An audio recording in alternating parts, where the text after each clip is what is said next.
Hello and welcome back to the Work Love Balance series. We're honestly so happy that you're rocking with us. My name is Austin. And I'm Denise. And one of the questions we get asked all the time is this stupid to do business with your boo? Like, real talk. Let's talk about it.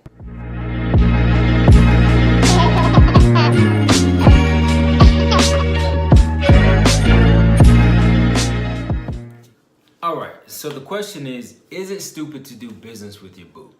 And honestly, that question has a lot of validity, right? Why would I even do business with someone who could leave me, right? There's a bunch of opportunity for the things that we're working on to go wrong. So the fundamental issue there is trust. Right. The question is this, right? Why is it so easy to be involved romantically, but it's tough to jump that fence and get involved in business, right? It's easy to do it when there's nothing of value being exchanged, honestly. The fact is this.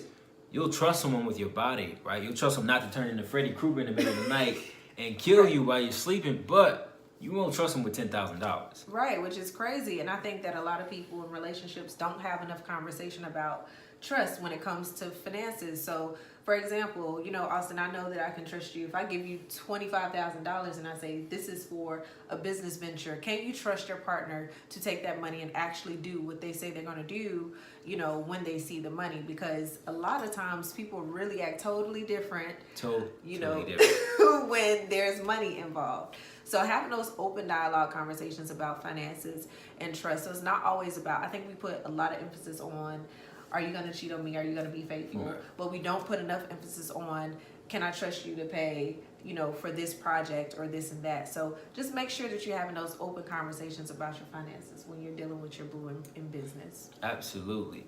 And so I think it's tied into that is the question is, all right, can I trust you with finances? But then if we break up, what happens? Right. Nobody knows. Leaving me though, so. Right. The question is always like, all right, if we break up, right, am I going to get my money back? Exactly. Well, let's talk about a quick story of where it seemed to make sense for this couple. It worked out from a financial perspective, but they had to have their ducks in a row. So Bob Johnson and Sheila Crump Johnson, were the founders of BET. They were the first black couple to be worth $1 billion. That's amazing. But in 2002, they broke up. What happened, right? Let me tell you what happened. So they broke up, they separated, right, unfortunately, and she ended up walking away with $400 million. To me, that means they had some ducks in a row already. Right. It wasn't just a surprise to say, hey, we're just going to wing it, and then if things go wrong, we'll figure it out then. No, absolutely I not. feel like they had some things in black and white, because in business, what you and I know is that if it's not in black and white, it doesn't exist. Right, it doesn't exist at all, period. So you don't do that with your partner. Even when dealing with your partner and dealing with partnerships, outside of people that you're romantically involved with, it is extremely important to have your paperwork in order. I am so serious about paperwork. It probably comes from my background. It's probably due to my background being a real estate broker where compliance is so essential. You have to make sure that your contracts are tight. Don't allow love to get in the way of making him sign on the dotted line about exit strategies, because not always do partnerships work out. You know what I've gone through a lot with previous partnerships. So it is extremely important that you consider your business partner, even if you're romantically involved, consider them as a business partner and be able to separate the two. I'll put it to you like this. Nobody is too fine to sign on the dotted line. That's how I feel about it. Right? That was good. Nobody's too fine to sign. I don't care. Right. They got the sundress, the jersey dress, the throwback dress, whatever you like. I don't care what they got on. Nobody's too attractive to follow the procedures that you should have in place to protect yourself in business. Because what you'll find out is that many have traveled that road. Many took the risk. They skipped the important steps, and then they ended up in a long, drawn-out proceeding that could have been very easy and very simple to take care of if they had the proper paperwork in place. Exactly. So don't be discouraged and don't be afraid to have conversations about what would the exit strategy be. We're starting this business together, but if unfortunately something happened, what are we going to do with the money that we made together? Right. So I think that's extremely important. I think we do a great job at having those kind of open conversations. Absolutely. So here's the thing.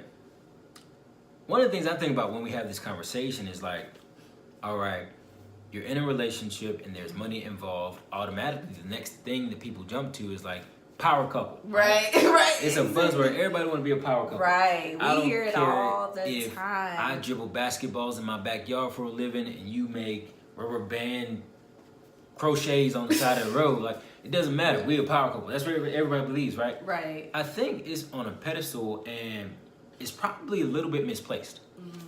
What I think would be more realistic, right, is if we open up the possibility and say, hey, you can be a power couple if you shift what you think a power couple is. And what do I mean by that? How could you even do that, right? Right. So you got the example, especially in the urban community, of Beyonce and Jay-Z. Yes. At the top of their... Beehive. So they're at the top of their craft, right, respectively, and have been in those places for years. But realistically, not even just the average urban couple, but the average human being is not going to reach that height, right? With regard to creative prowess and their ability to sell millions of records. It's generally not going to happen. Right. But what can happen is this. You can have a team dynamic between yourself and your partner. And I'll bring up something that may seem a little bit old school, right? So Michael Jordan was on the Bulls. He was one of the greatest players to ever play the game of basketball. They also had a player named Dennis Rodman, right? Dennis Rodman on some games will have like 0 points or maybe 2 points. But Dennis Rodman was good at getting rebounds. Right. What does that mean, right? Why is that relevant to a love and relationship and money conversation? What it means is this.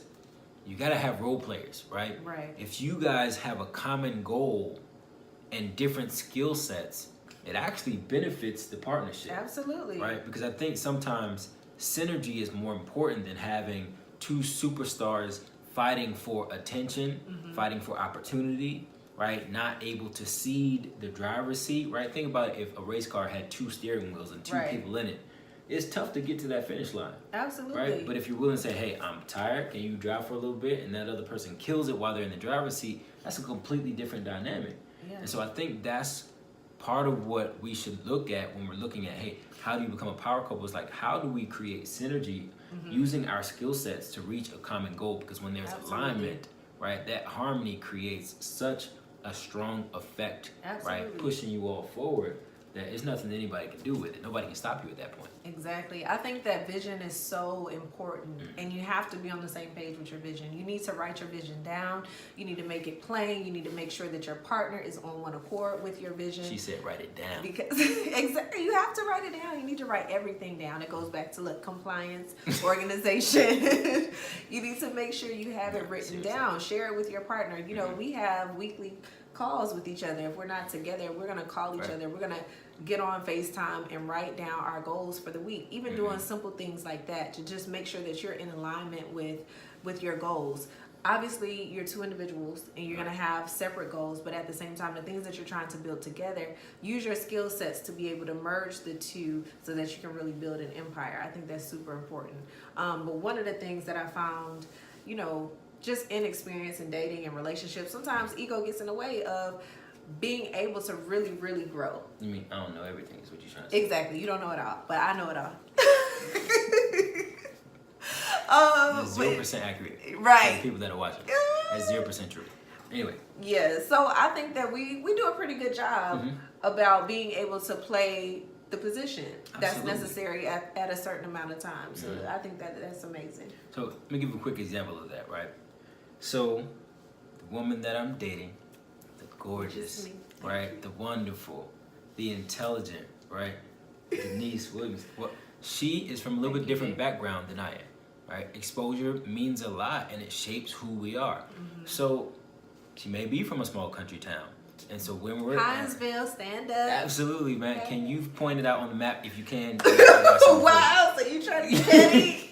So all I'm saying is, so we may be at, let's say, a formal dinner, and in Hinesville there may not be that many formal dinners. So although she's a successful woman with literally two MBA degrees, right? She got more degrees than most people I know. We're at the dinner and she's like, look, I don't really know where this fork goes. Right. So what do I do in that moment, right? Do I say, man, you embarrassing me, oh my gosh, right? No. First of all, I'm gonna look out. And second of all, I'm not gonna be loud when I do it, right? Absolutely. I'm literally in the joint like, all right, so let me hit Google real quick. not so that I have to say it. I pulled up a picture of where the Right. fork and knife need to be, and I just slid it right. Like, look, here we go. You know what I'm saying? She was sitting to my Exactly. left at that point, so it's like, here we go. She saw it. It was that, and then boom, we executed. So everybody thought we were on the same page. Right, They're like, exactly. man, this girl is classy. She got a fork and knife in her. But nobody had to know that, right? So that's a part of ego. It is. Right. I could have definitely got caught up in the moment. Like, don't tell me what to do. You know, I'm going to use whatever fork I want to use. I'm going to drink out of whatever cup I want to drink out of. So, ladies, you know, this is for my ladies. Make sure sometimes it's okay to let a man lead or to let a man teach you. You know, sometimes I do struggle with that a little bit. You know, I have to take my boss hat off, you know, when I come home or whatever. But at the end of the day, put your ego to the side when it comes to business, because you can lose so much time, you can lose so much money when you could have just listened to your partner and get their advice and just allow you to grow and become a better person. Absolutely. And so, last two things I'll say before we wrap up is that the ego is definitely a part of the dynamic that you're gonna have to figure out, right? Right, You're gonna it have to is. figure out where that fits in the fabric of you all's relationship. And here's an example of that. So, in a relationship, it's traditional, right? It may seem traditional for a guy to foot the bill for a lot of stuff, right? If he's not coming to the table with the money, then it's not necessarily worth it for a lot of women.